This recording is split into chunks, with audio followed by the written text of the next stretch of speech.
of our biggest clients. Last 90 days, they've done $17,500 revenue from ChatGPT, and it's been a 19.7% conversion rate. But they're a $100 million brand, and it's still 0.09% of their total revenue is coming from ChatGPT, compared to around 13.9 million is a touch point of organic search, mainly from Google. Delighted to have Tom Phillips here from the aptly named DTC SEO Agency. Serial entrepreneur, as I call him, and veteran of the SEO game. Just spotted an opportunity, moved into it, built it up around SEO, got a shitload of traffic to it, and then exited out. And that's what I've done 17 times over now. How are you seeing the SEO space shift from more traditional search engine to AI SEO, and how that's playing out within the industry? Essentially, from a content point of view, it's like, how can we build out and answer all of the different questions that a consumer might have for that very specific niche? So it becomes very difficult to work out what it looks like from an impression point of view on the front end. And I think that's really where these tools are still evolving. So it's still functioning like as the point of discovery rather than the end point of conversion. Would you say that's somewhere that most brands get hung up on SEO in general? The biggest thing that we see from different clients or leads who I speak to is...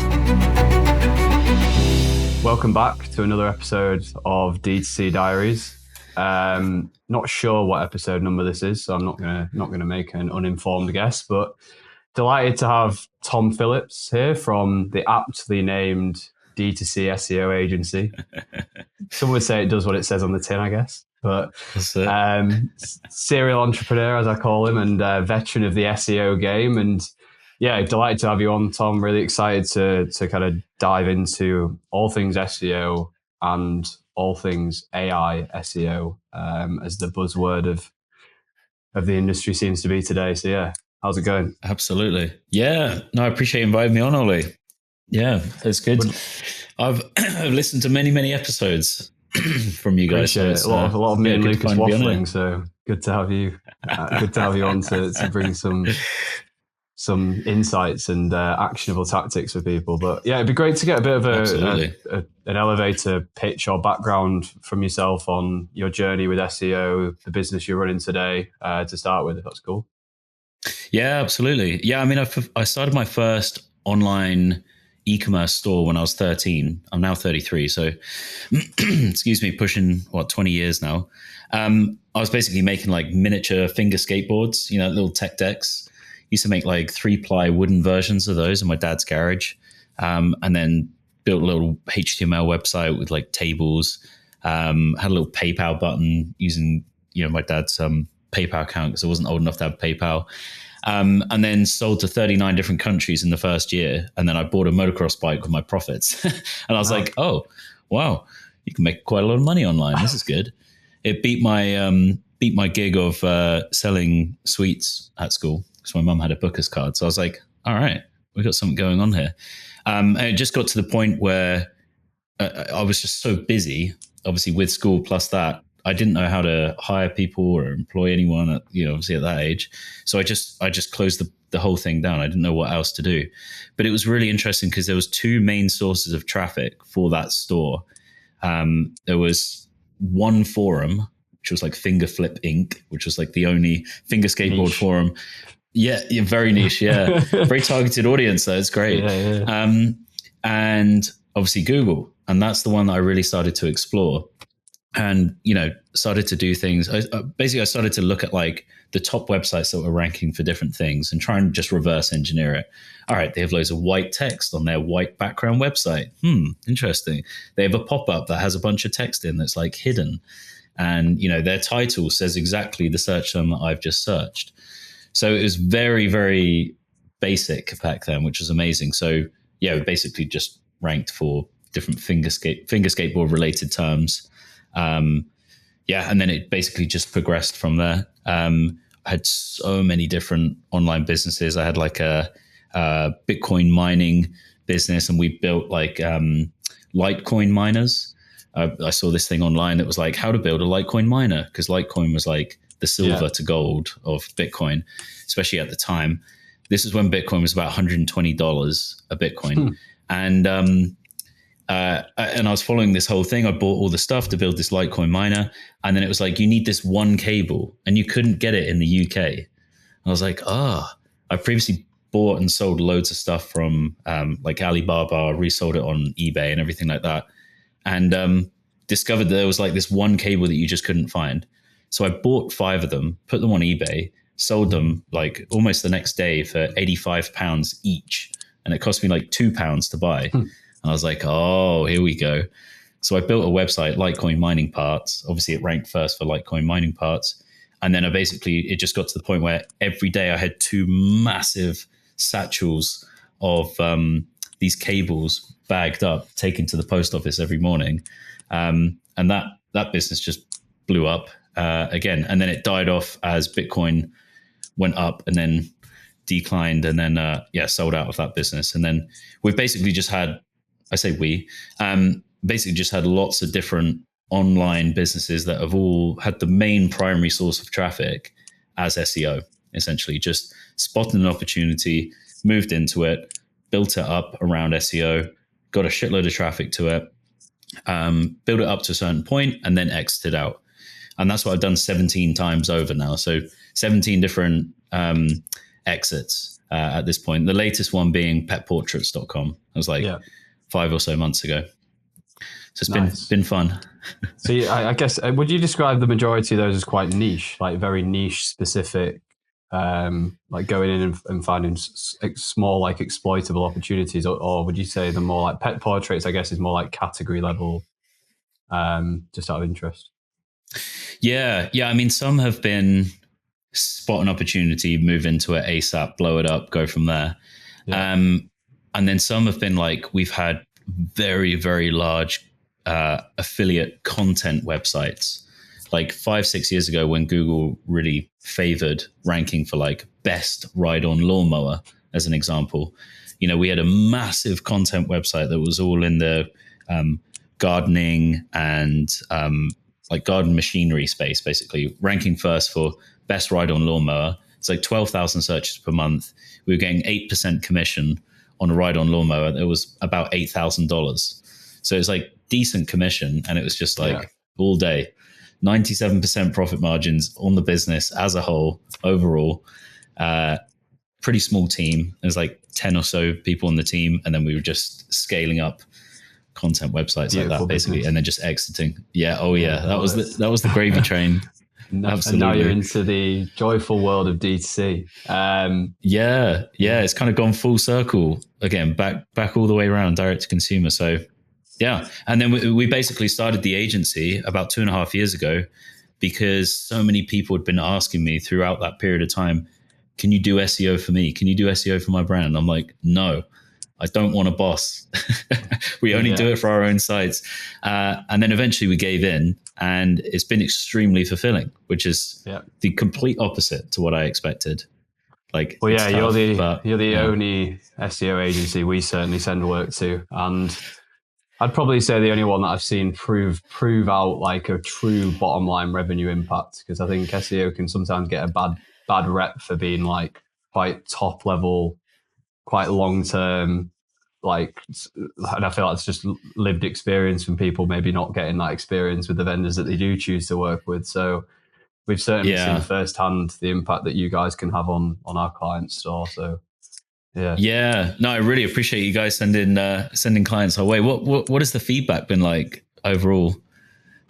Amazing overall. I think you're just very, very commercially focused, and I think that's a separator, right? I think very focused on triple whale dashboards, attributable revenue impact, parsing out organic from paid, making sure those things are working together, which I think is like fundamentally key in today's ecosystem, right? Everyone's very outcome online focused, more so than a few years ago. And obviously now we've seen the rise of AI SEO over the last, I'd say, particularly the last 6 months. It feels like it's become a real topic, and that was one of the real reasons I wanted to get you on today.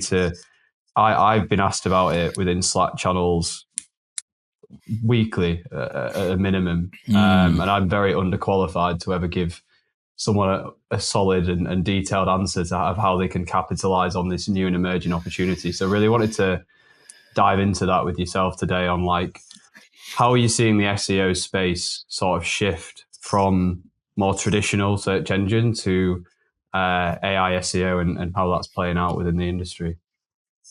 Yeah, yeah, absolutely. I mean, we have a very similar thing. Like a lot of our clients are asking us, how do we rank? How do we track it? What is going on here? Um, and that's exactly what we're going through and being able to answer right now. I mean, we see that AI search overall is still very small in terms of traffic in comparison to where Google is still right now. But that's basically why we started to build out, or we built out the AI search dashboard inside of Triple Whale, because basically it was about 6 or so months ago now, we started to see ChatGPT coming up as one of the site referrers. Yeah. And I started to see it come up, and we were like looking across all the different clients inside of Triple Whale, and we were like, okay, this is getting a little bit bigger and a little bit bigger. They're only making like $200, $300 there. But then over time, it just started to become a lot bigger, which is why then we built out that whole dashboard, because we need to start tracking this from a post-click perspective. And I think really that is the key of like what we've been able to build out so early on. And obviously people rely on Triple Whale as accurate data. So it's just the perfect thing for us to piggyback on from. And like one of our, I've got some data on here. One of our biggest clients, I'll just give you an example of this. It's like they're doing, last 90 days, they've done $17,500 revenue from ChatGPT. And it's been a 19.7% conversion rate, which is pretty freaking big. But they're $100 million brand, and it's still 0.09% of their total revenue is coming from ChatGPT, compared to around 13.9 million is a touch point of organic search, mainly from Google. Yeah. So if you compare, and that's in 90 days. So if you compare $17,500 versus almost 14 mil from organic search, the difference is freaking huge. But so many people are asking about it, and we use ChatGPT so much in our lives day to day right now that we need to stay ahead of the curve, basically. It's that dopamine and shiny object, right? No one wants to go back and keep making Google search work better. They all want to get on ChatGPT and make that first ChatGPT sale. Absolutely. They probably already are making sales from ChatGPT. They just don't track it or don't realize, which is the other point. 100%. Well, that's I guess that's, it's like AI is the bubble, right? Well, people are saying AI is the bubble, but it certainly feels like that is the thing that people just want to talk about, and the new shiny thing that brands are trying to jump on. I guess the data you've just pointed out there is that like search or SEO in general, traditional SEO is still the backbone, despite this new distribution channel popping up. How are you 100%. Seeing like execution across that? Given that, are you seeing execution as being something that's very similar to traditional SEO, or like how are you driving sort of results on AI based platforms? Yeah. I mean, there's two sides to like. I still don't think there's a proper name that anyone's really coined. Like we've been saying AI search internally. I've been speaking to different marketers, and they're like, "What does AI search mean?" And then I say like, "Oh, GEO and AEO," and they're like, "Oh, I've heard of that." And I'm like, basically ranking on ChatGPT. Oh, okay, yeah, I get it. So I'm like, okay, there's no synchronized main word yet for this whole thing, seemingly. So I'll just refer to this as ranking on ChatGPT, because that is the main thing that people are using. And really, like, there's two main things of terms you might have heard is like AEO and GEO. So essentially, answer engine optimization is pretty much, if you imagine like the AI knowledge panels that come up inside of Google, or when you're researching something in ChatGPT, and it's not necessarily citing something, it's just pulling in information and saying like, oh, DTC SEO Agency says that it's a risk if you only have ads long term, and you can boost your enterprise value by bringing in SEO as an example. Versus GEO, generative engine optimization, is essentially offsite. So it's very similar to what we're doing with SEO right now. On-site SEO is like AEO. It's the content, what's basically on your website. And then GEO is basically offsite SEO. That is like backlinks, being featured in big publications, being cited, building out a network of entities.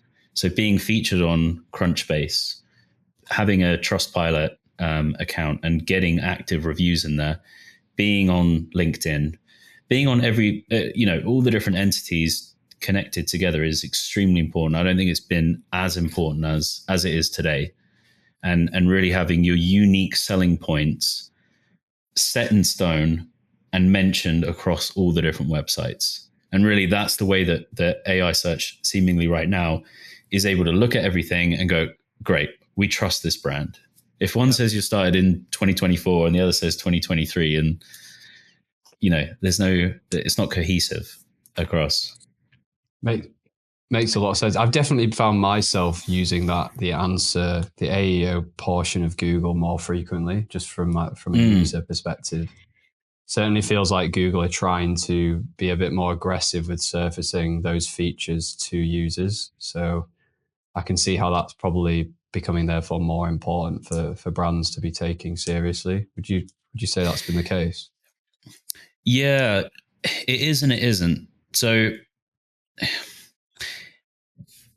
if you do a commercial or just transactional intent keyword search, right? If it was like buy black wallet, right? It's not going to come up with the AI search knowledge panel. It's going to change it to Google ads and then listings of products, most likely from an organic point of view. But if you're searching, what is the best type of leather for my black wallet, as an example, then it's most likely to come up with an overview. Because it's kind of like, all right, why would I go and click on a blog post? It's probably got a ton of ads I'm being hit with. It's got pop-ups. I'm trying to scroll through and read stuff versus I could just read the top knowledge panel and get the answer to my question quickly. So it's depending on the search term is when that top AI search box comes up, basically. So from a agency point of view, we're mainly focused on commercial and transactional intent keywords because those are the ones that make the sales at the end of the day. And they're protected from that AI search knowledge panel, so to speak. With a question-based search is obviously where that comes up. And yeah, do we want to be in that top part and be linked? Absolutely. That will drive more traffic. Is that going to result in more sales? Most likely not. But it is going to help season the pixel if we can get the traffic across. Got you. From that point of view. So yeah, that's the way that I see it anyway. Makes a lot of sense. So when you're looking at like planning content for whether that's like on their web on a brand's website or planning, say, third-party publications or features on some of these other channels that you mentioned, how are you approaching catering that content towards both like discoverability from an SEO perspective, but then even from an LLM perspective, if there's something that's more, if you need to make any adjustments for that medium in order for it to be like indexed and served to a user? Great question. Yeah, so from a on-page perspective, I know I'm using SEO related terms here. Let's dumb it down a bit. Content that goes on your own website, right? That we're still doing the exact same thing as before, where we're trying to cover that niche in its entirety. We're trying to answer all the different questions that are directly related to the products that brand is selling. Yeah. So that, like, if you rewind a year or 2 years ago, that was a really essential and effective way of being able to rank on Google, because Google can see, all right, these guys are the authority in the space. They have 200 articles all about the different types of leather for wallets, as an example, versus if you had another store over here that had 5 products, an about us page and contact us, and that's it. Like, which one is Google going to see as the higher authority and which one is more likely to surface up at the top? Again, the exact same thing applies with ranking on ChatGPT. Yeah. Essentially, if I'm searching that question, what is the best type of leather for a black wallet? If that website with 5 pages doesn't have that content on the site, it's obviously not going to surface it as, here's the answer to your question. But the site that has all of that content already there and well structured and built out, and answers the question very quickly in like a key area up at the top. It has structured data throughout that blog article. And it's very easy for LLM to essentially crawl the page and surface that answer. It's going to go, bam, here you go. That's exactly what you want. So essentially from a content point of view, it's like, how can we build out and answer all of the different questions that a consumer might have for that very specific niche?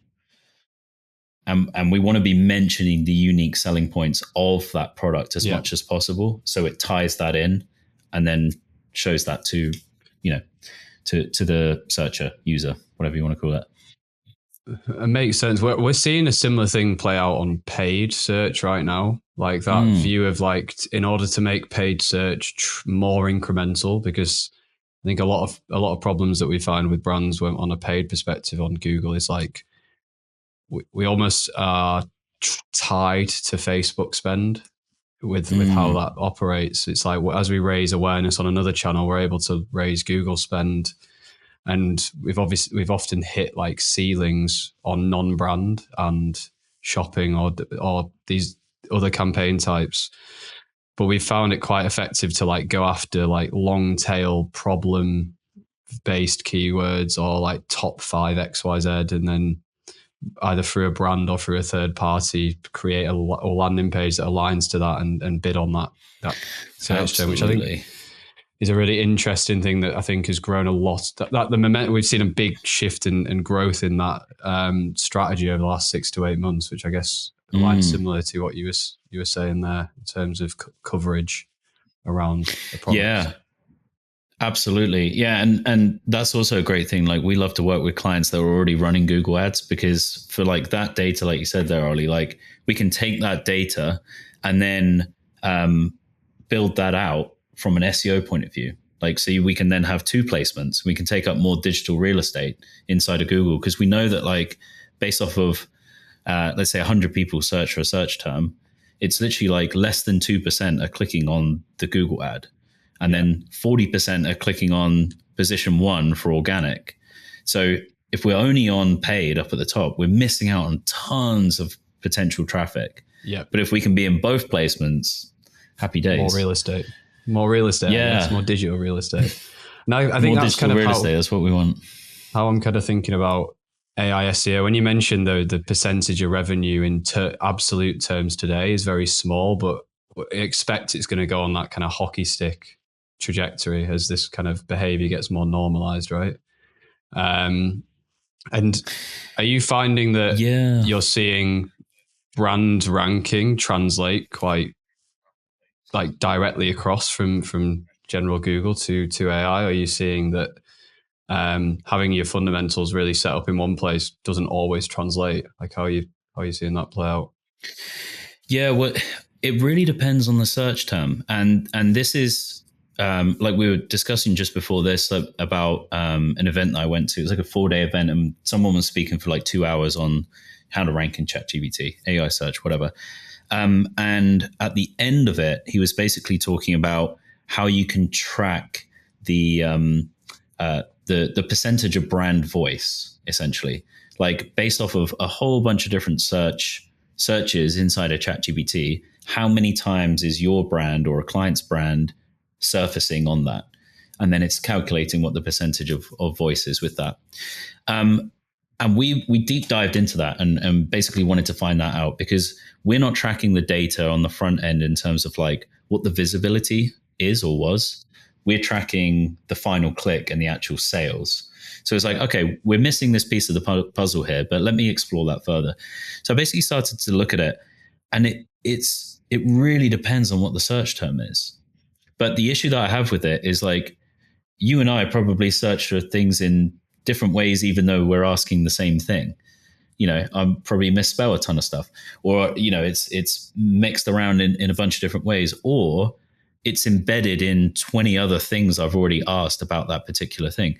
So I'm like, there's no proper way right now of being able to work out like, we are ranking for this search term. Like, let me dial that back. Actually, you can obviously do that. Like, if I'm typing in something very specific, it does search and goes, cool, you come up. But it's not like SEO where we can see 10,000 people a month are searching for this exact keyword, it's like the keyword is embedded in a million different ways of saying a question. And unless you have typed in that exact question, it's not going to track it. So it becomes very difficult to work out what it looks like from an impression point of view on the front end. And I think that's really where these tools are still evolving to the point where it will get a lot more accurate. But it's very difficult to work that out right now, which is why we're tracking post click as being the main thing right now, which is what most people care about anyway. But yeah, but interesting to know. And I, like you say, we're early in this, and I imagine they're going to start to bring ads and a lot of these other tools to the channel, because everything on the internet becomes an ad platform eventually. And you'd assume that analytics are going to follow, like more in-depth analytics would follow, you'd hope. But it was interesting when you sent me the Loom video where you kind of walked through some of your best practices a couple of weeks back on how, like, even based on like previous chat context, your outcome can be very different. So if you've chatted to ChatGPT about your brand and then you're trying to see how people are seeing your brand in the LLM, it's going to give you a completely different experience than if you start a completely fresh chat with no context. Well, I think you've got to click that little like chat bubble icon up at the top right. When you start a new conversation, there's like a little button. Basically, it puts it into incognito mode, so it doesn't remember any of your previous chats from the past year, as an example. Because if you search, what is the best XYZ, and you've been talking to it a ton of times, it goes, oh, well, obviously your brand is the best. And then so our clients are like, sweet, we're ranking first. And I do a search in the incognito window. I'm like, all right, we're not quite there yet, but this is how you should be searching on it. Because it's extremely biased, So load up a fresh window first with that incognito button. That is the key. And it will properly search without being biased to your previous data and searches. So I think that's a good point. But Ollie, I've just remembered there's one point, just going back to branded searches. So from an AEO point of view, right? Let's say, for example, you're doing some research in ChatGPT. It doesn't necessarily have the links to click on those different websites or brands, but it's talking about, well, this brand does this, and it's a great unique selling point. Now, what would you do at that point? If you saw that and you were like, oh, that's awesome, what you'd most likely do is copy the brand name, go to Google, chuck it in there, and then click on the branded link, because you don't have the confidence in knowing what that URL of that website is. It might be a .co, it might be a .com, it might say joinphil30.com or buyphil30 or whatever it might be. So I definitely think we're going to see an increase in branded searches from like what would originate from ChatGPT, even though it's not trackable, because someone is just going straight to Google, chucking it in, or another search engine, and then finding that website from there. So I think that's going to be an interesting one. That is interesting. So it's still functioning like as the point of discovery rather than the end point of conversion. And those two things, I guess we've not seen those two things converge quite as much as they probably are going to further down the line with the whole with the whole integration of checkout, the whole Shopify integration that's coming into some of these channels. Oh yes, God, that is going to be extremely interesting. Yeah, and there's just such limited information right now from ChatGPT or OpenAI with that connection. Obviously, fill out the form, jump on the wait list, and that's pretty much it. But have you heard anything more about that in terms of the integration? Like, from my understanding, it's going to be like similar to the shopping feed for Google Shopping, where you're filling out the entities and attributes. Yeah, if you've heard anything. Nothing major yet. I think it's interesting to kind of hypothesize around, that feed. It's going to have a feed integration, but then I feel like feeds for Google are heavily optimized towards search and optimization. So you use a lot of language that's not natural. And I feel like the whole idea of optimizing around like natural language versus things that we are like, colors being an example, like you're not searching for like midnight blue handbag, you're searching for like blue handbag. Like I feel like there's going to be some different differences in how we have to show up on that channel, but we haven't had a huge amount of information on how it's going to play out in its entirety. I guess that's the key. Yeah. Like, everything's changing so fast, right? And I think yeah. I'm sure we'll see that percentage of revenue increase. I wanted to just touch on, like, we obviously saw OpenAI drop Reddit entirely from as a source of context for many like queries. How do you think brands should be like looking at that? I guess in terms of say we're trying to build like a longer term view of how to set ourselves up for success on these channels with the view of growing revenue as they mature. Like, what do you think are like the key fundamentals to achieving that objective, to really building a solid long term strategy for someone just getting started here? Yeah. I think it's very similar to the mindset with SEO. Is like, don't go after a rank and bank strategy, we call it. Essentially, it's like, if you saw that Reddit was coming up a whole bunch of times and you're like, oh my God, sweet, I'll just create a bunch of free accounts, post a load of stuff, change the sentiment of the brand, or get ranked better using that. And then AI or OpenAI just go through, as they have done, close that whole door. And then you're like, oh, great, I'm back to square one again. So all these companies and businesses were spun up purely based off of that. And it absolutely did work, by the way. We tested it out. Within 2 weeks, it was pulling in Reddit related stuff for our different brands internally that we were testing on. So it's super interesting to see the speed at which it was picking up on like external entities. But what I'm really getting at here is, like, if you have the long-term mindset approach, which you should do with any brand that you're building, then go after stuff that is harder, but it's more evergreen. So as an example, like when you do a search and you see the citations, let's say, for example, I'm searching what is the best e-commerce paid ads agency, as an example. Yeah. You'll start to see all the different citations of where it's pulling that information from. So it's like, okay, cool. If we get listed on those websites, or other entities similar to that are created via backlinks, guest posting, digital PR, those things that are much more expensive, but they're much more long-term, then we stand a chance of ranking long-term. And that's so much better for the brand than being featured there for a week, getting a ton of traffic, and then it just dying out forever, and you having to try and chase the next little update and closed loop. So doing the stuff that is more expensive, but it is more long-term, and it's brand building at the end of the day. It has a two-pronged approach with SEO and with AI search, ranking in ChatGPT. So that's really the view that we have with things. It might take a little bit longer, but it's absolutely freaking worth it. Makes sense. Would you say that's somewhere that most brands get hung up on SEO in general? Just like chasing quick wins, chasing just the wrong strategic approach?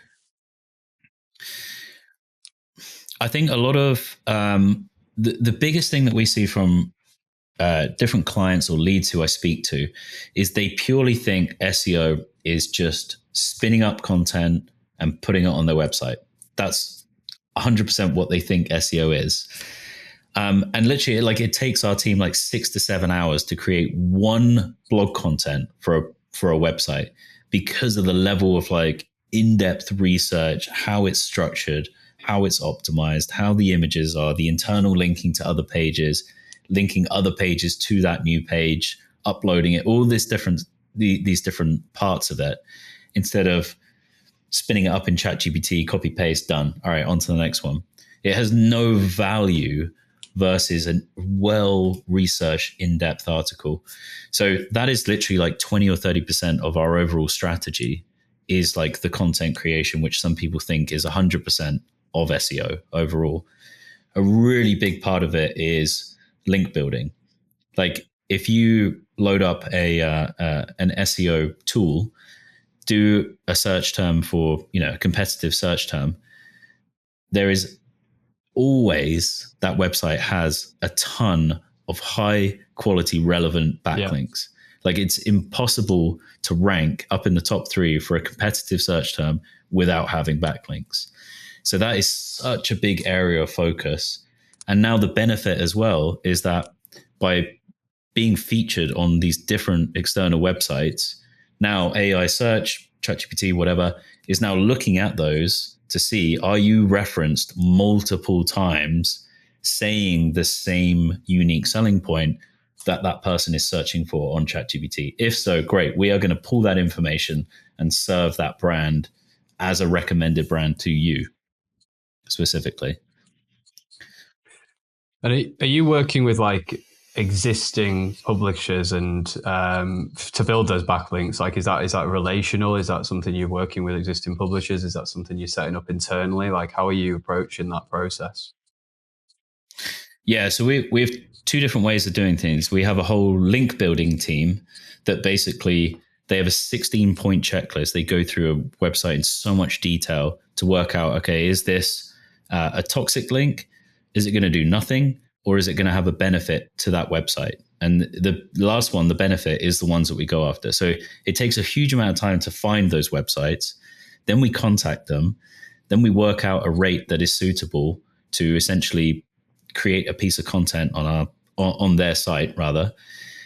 We absolutely have to grease some palms. That's just part of it. But that's where a huge piece of our budget goes into. And that's why the cost of SEO is a lot because of that. And then essentially we're able to be very hyper targeted to exactly which pages on the website we want to rank.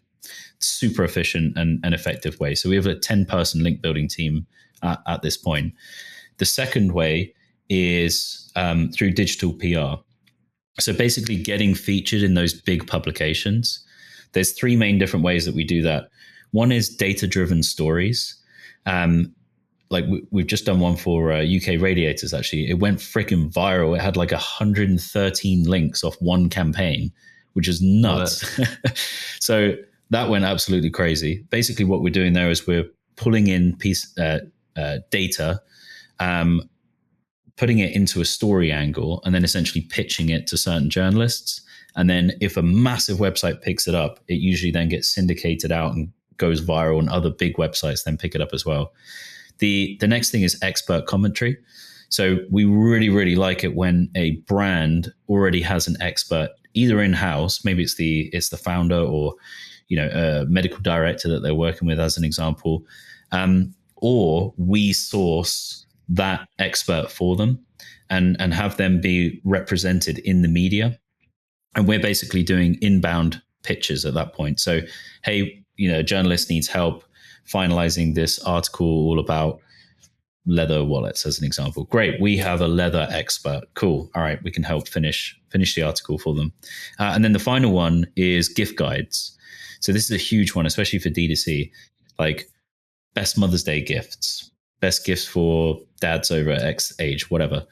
Like at that point, that's where we also want to get featured. And really to get that as well as is if you have an affiliate program with your brand, you are much more likely to get accepted, especially in the much bigger publications. So those 3 ways are the main ways that we get a ton of media. But yeah, absolutely works. Love it.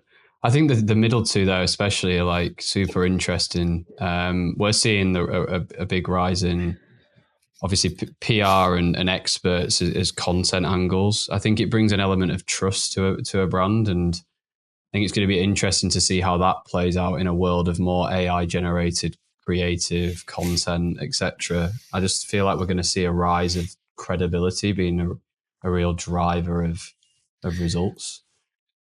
Yeah, and that's a fantastic point, because the whole EEAT, basically expertise, authoritativeness, and trustworthiness, has been a big Google update for a fair few years now. And essentially it's like, is this content written by an expert? And has it been fully checked and approved by an expert as well as? So for all the content that we're creating, it's basically signed off by an expert. Yeah. So as an example, like the different pet clients that we have a veterinarian that basically goes through, verifies, checks all the content, edits it, and then has their stamp of approval. So now we have this article has been vetted and essentially edited by this veterinarian who's registered, licensed, everything like that. So their credentials are now attached to that article. That means it will rank so much better in Google in comparison to like a straight ChatGPT article. But then to your point with the whole AI search side of things, that person's authorship is attached directly to that entire article. So again, it just helps with authoritativeness, trustworthiness, expertise, everything like that. So that's why all the fundamentals of SEO are just bleeding over perfectly into AI search, which is why we found it tricky to like try and build a AI search, how to rank in ChatGPT like a new package, operating system almost. Yeah, because it's all the existing stuff we're already doing. So unless we just repackaged SEO as that, I don't know yet. So yeah, something we're working on. That's a good thing. At least you don't have to do a completely different thing for a completely different process of delivery, I guess. Absolutely. Yeah. I think that credibility piece is really interesting. I can see a lot of the work if you to able to join up a lot of what you mentioned around backlinks with like paid performance working really well, like pulling, like we're seeing the rise of whitelisting and third parties on Meta. If you've got an SEO strategy that's already engaging a lot of third party publishers, I think there's a way that those two things could converge and really drive even more impacts across through crossing those two channels collectively. So yeah, really interesting. We're seeing a lot of like accounts running sort of native ads from third party pages, like really top of funnel, old school, like really direct calling out the problem, running through a publication. And that's really helping grow top of funnel audience. So I imagine you'd be able to, work with some of those people and some of those publications there. Super interesting. Yeah, and it makes a ton of sense because obviously once they've clicked through to the site and you have the Meta Pixel, Google Pixel on the site, it's just going to help find more people similar to that, help season the pixel overall, which is, I'm sure, highly effective. 100%. You mentioned that trust credibility. I'm not going to butcher the acronym, but you mentioned that being an update. Obviously, Google's an ecosystem that seems to update even more frequently than Meta. But over this year, have you seen any other like key shifts in the SEO landscape in terms of like what are like the couple of tactics that maybe the top 5% of brands are executing really well that others aren't, if that's applicable? Again, it just comes back down to the fundamentals. Like they're just doing more of what works. So like, more backlinks, more depth, more and PR, coverage, more content. Yeah, exactly that. Yeah. So the bigger the budget, the bigger you can go, the wider you can go with things. Yeah, the depth of everything. And if you're a brand and your budget is relatively small compared to a much bigger site that's growing at a faster rate, your chance of outranking them is extremely slim. And really, that's why we deep dive and build a full audit and strategy before we start working with someone, because we may or may not be able to absolutely blow it out of the water, or the investment amount might be so much that that brand can't quite afford it at that point, because of what is actually required. So yeah, it's just more of what works, essentially. It's similar to like what Alex Hormozi says. Yeah. What does he say? Better, more, or new? I guess that builds defensibility and moat, though, in a way that's very hard to do on like Facebook, where Facebook is just a channel where everybody rips each other's ads constantly. And I guess everyone's always a bit apprehensive to commit to SEO that's got a longer term payback. But I guess what you're saying there is the defensibility, once you get to that point, is there if you can commit to that. Yeah. Well, and the enterprise value increase as well. I think that's a really big thing that a lot of brands just don't think about.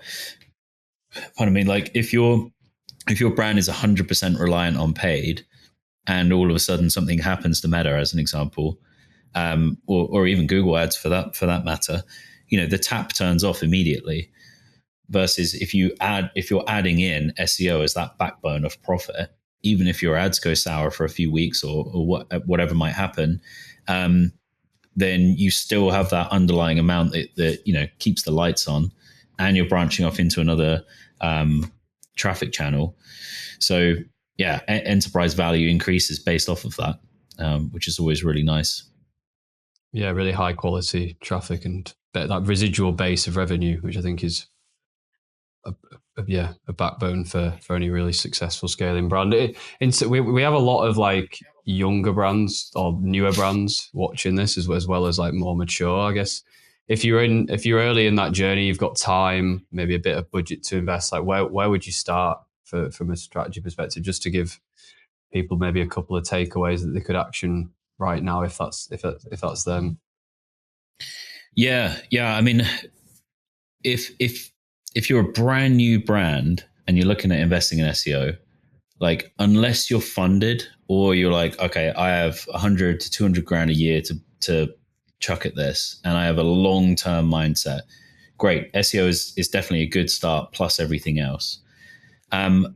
What I wouldn't do if you have a smaller budget is I wouldn't just immediately start on SEO. Unless you already know how to do SEO and you have a team. I would get started with Google ads first, especially around search, because if you can prove that Google search campaigns are profitable for you, you are going to be wildly profitable from an SEO point of view. And it gives us the data and confidence to go, great, we know exactly what we need to do. We know what we need to optimize and build out and expand on outside of just the search terms that you've gone after initially from a Google Ads perspective. So I'd say if you can crack that and it works, great. Now invest into SEO. If you're already a brand and you're a few years in, you might have had some previous press coverage. Meta ads are working, Google ads are working, fantastic, great. Then at that point, 100% look at SEO and to add that in. Essentially, really the first thing comes down to building the strategy overall. And this is where a lot of SEO agencies just seem to go, here's a package. It's $5,000, you get 10 blog posts and 10 links. Good luck. It will probably work, maybe. But what we do at the start is we build out a 1-year strategy. It's essentially auditing the existing site and the strategy around all of your different competitors. What is the gap? How powerful are they in terms of like the number of backlinks, the amount of digital PR, the amount of content, their technical analysis? What is the gap between you right now and them? And how quickly can we close that? And how much work is actually required? So literally in our strategy, we charge $2,500 for it. We basically break even because the amount of time it takes us to actually build out. We're putting all of that together into like a pretty big presentation. It ends up being like 40 pages. But there's so much data in there because there's so many nuances to everything. Like we're even dialing in like how many links is this page required to actually rank first, given the amount of power and size of your current website. So there's so many like calculations based off of data that we're looking at. I would say that's the first thing. Build out the strategy, get an understanding of what the actual cost is going to be, or investment amount rather. And then from that, you can then make a decision. Is this something we fully want to go into? Do we have the budget? Do we have the timeline to make this happen or not? If you want to exit a brand long term, obviously I'm an advocate of SEO because we've seen it work so many times. So, definitely want to be plugging that in. It'll be a lot easier to sell. It'll sell a hell of a lot quicker as well from that point of view. Makes sense. So yeah, I guess long-term mindset, commitment to a strategy over an extended period of time with a clear goal and resourcing towards that. And then AI SEO is all based on the same fundamentals as previous SEO. Maybe not as shiny an object as everyone thinks yet, which I guess absolutely keeps things a bit simpler for now. Where do you see that going? Like, how do you think it's going to play out? Any predictions?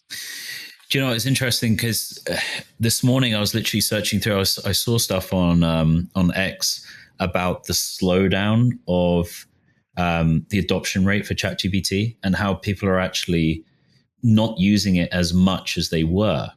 I was like, oh, okay, this is super interesting. So novelty, I guess. I'm not sure. Like there was a lot of people saying like the answers are nowhere near as good as they were. The hallucinations are obviously, I feel like they have the hallucinations under control now compared to, 4.0 and things like that. But yeah, I mean, if there was a peak and now it's kind of people realizing, oh shit, I've got brain rot because I'm just asking everything to it. It knows my entire life at this point.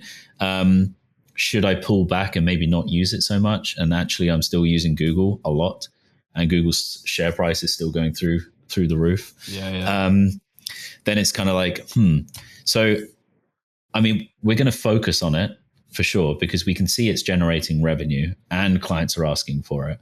So the combination of the two makes sense that we would continue to optimize, track, and build on top of that. Whether or not it takes over from organic search, Bing, Google, et cetera, I'm not entirely sure, because I saw a stat that was like 65% of the users are under 25, I believe it was. Yeah, I think there's a big persona consideration with it as a channel, like every channel, really. It's like every channel, like TikTok, it tends to creep up over time, age, like average age of users. But I think if you're selling to people over the age of 45, like it's unlikely that they're going to be using ChatGPT on a daily basis. Struggle to use Facebook, for an example. So it's like, and maybe it's easier to use than that, but like, I think there's a big persona consideration with anything like that. Yeah. And especially us marketers, we're in such a bubble that people over the age of 45, as an example, who are marketers, do use it a lot. And I would love to see like the cohort of like, or the demographics of marketers and age range who use ChatGPT versus general public who are not marketers. Like my parents still don't use it, even though I've tried to show them as much as possible. Like, look how cool this is. It does all this cool stuff. Versus like we've had leads coming in and now turned into clients from ChatGPT, and the CMOs have been of that age range, or if not older. So that's why I would love to see what the difference is, because we, as marketers, we can be biased to what we see in our bubble, essentially. So it's, super interesting to see, but I don't know where it's going to go. But I did see this morning as well that they are starting to test ads on ChatGPT, and I cannot wait for that. I think that's going to be awesome. I'm sure you guys are the same. Like, I think it's like, whenever I hear new ad platform, it's just like it's just going to be an arbitrage opportunity, right? It's like, there's going to be a time of very there's usually an underpriced auction for a period. And that presents a new distribution opportunity for brands.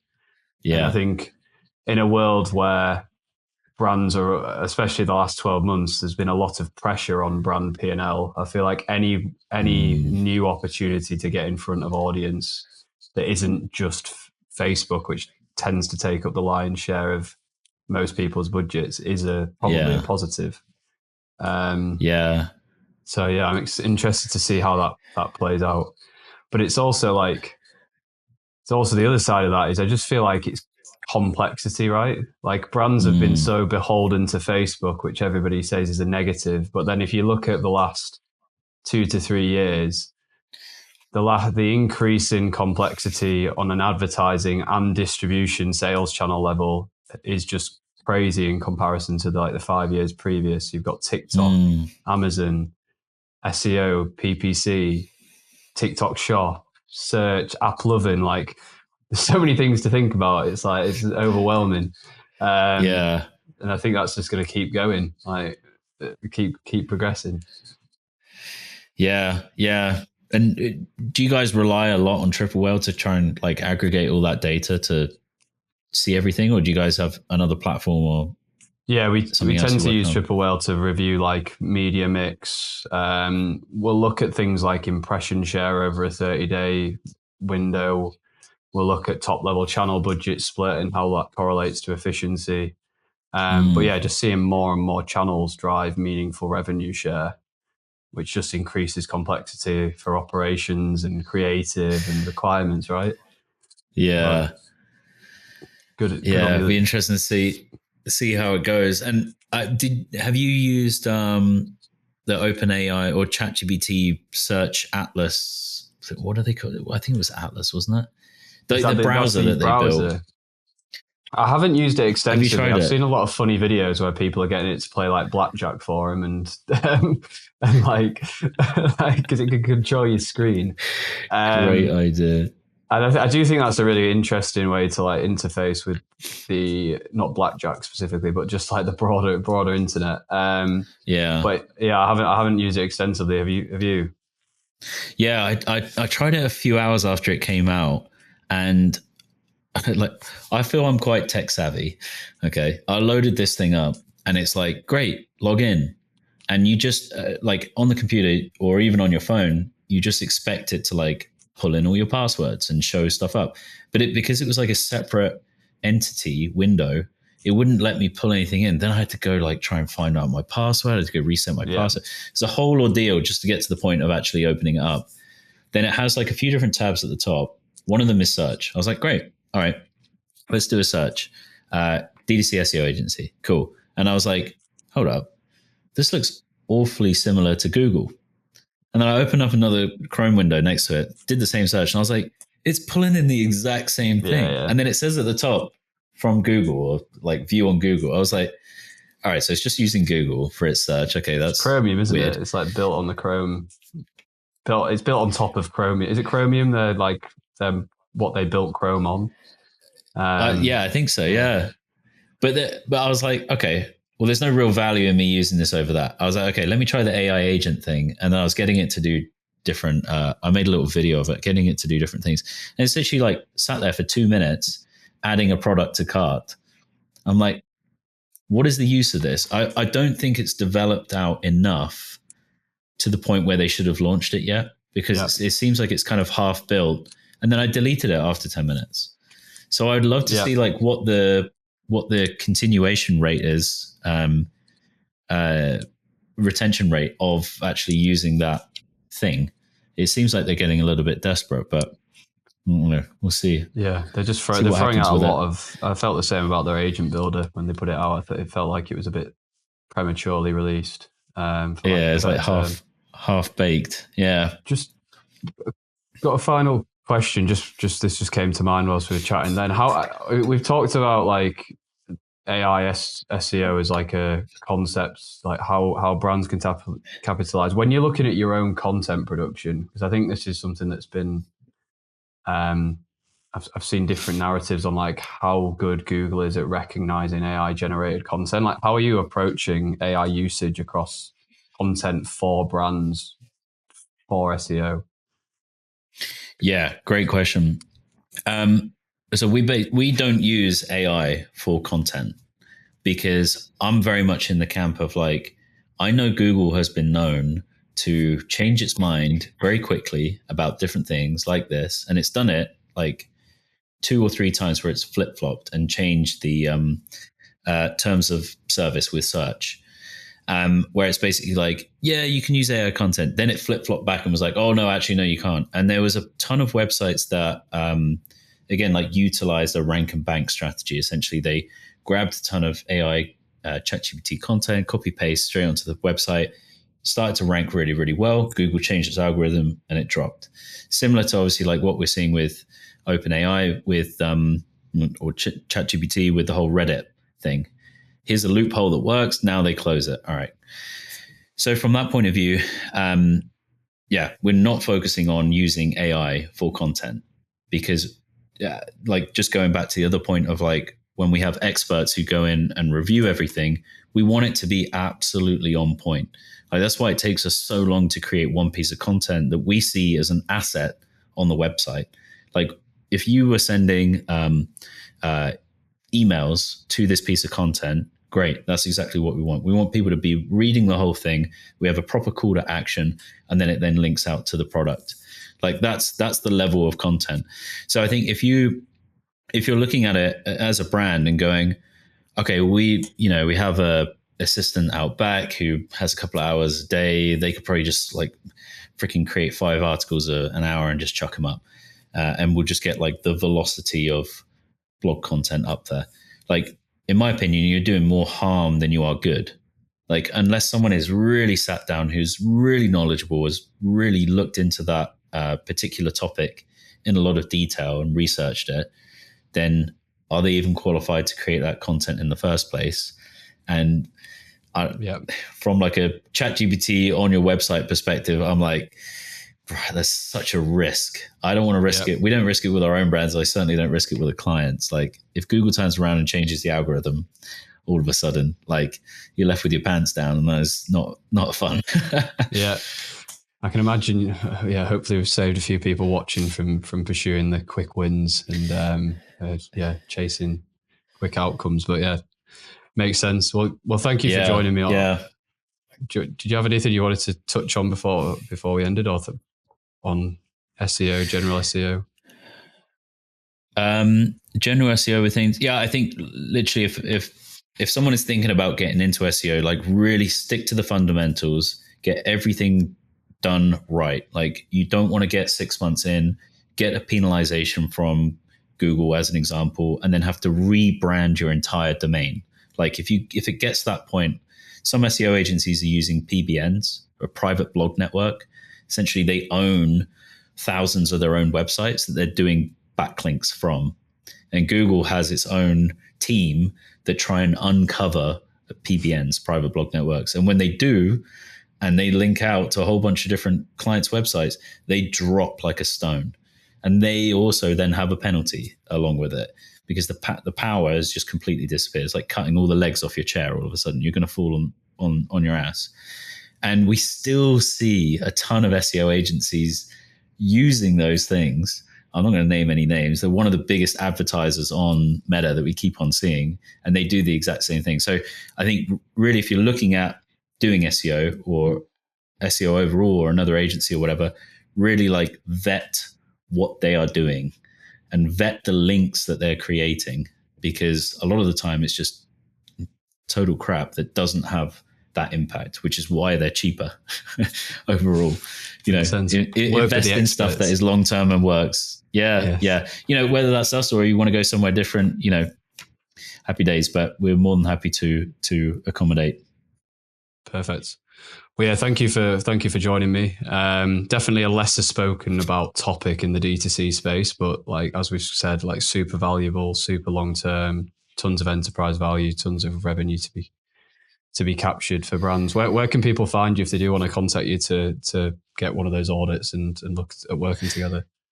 Yeah. So you can just search DTC SEO Agency. It's in the name. Either Google that. Absolutely. Yeah. Although now with the whole AI search, are we going to have to change our name? I don't know. Or just search my name, Thomas Phillips. I think it's Thomas MR Phillips on Instagram. I'll probably pop up with a whole bunch of different stuff. Basically, just go through to our website, apply on the booking form. And if you're over a certain revenue, then great, we can hop on a call and go through things and discover from there. So probably the easiest way. But Olly, quick question for you. In terms of like, you guys are very good at creating a lot of content. That has definitely been the thing that I'm lacking.